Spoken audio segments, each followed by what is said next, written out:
বন্ধু তামিম ইকবাল, তুই আবারও আমাদের মাঝে ফিরে আয়। ইতিমধ্যে ফেসবুকে সাকিব আল হাসানের স্ট্যাটাস দেখে ক্রিকেট সমর্থকদের চোখে জল এসে যাওয়ার কথা।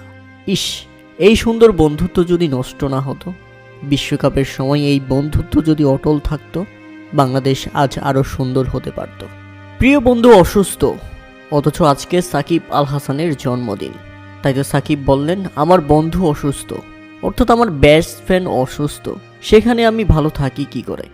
মনটা ভালো নেই আমার। তবে চলুন সাকিব আল হাসানের সেই স্ট্যাটাসটি হুবহু আপনাদের মাঝে তুলে ধরা যাক।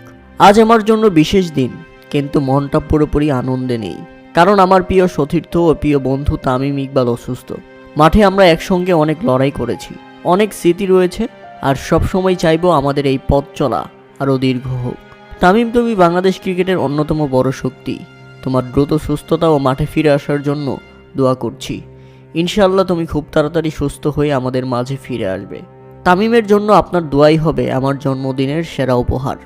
দোয়া করবেন আমার ভাই তামিম যেন দ্রুত সুস্থ হয়ে আবারও মাঠে ফিরে আসে। প্রিয় বন্ধু এবং ভাই এবং সতীর্থ হাসপাতালের বেডে শুয়ে মৃত্যুর সঙ্গে পাঞ্জা লড়ছে। অপরদিকে জন্মদিনের মতো বিশেষ দিনে সেই সাকিব আল হাসান বন্ধুটা ভালো থাকে কিভাবে?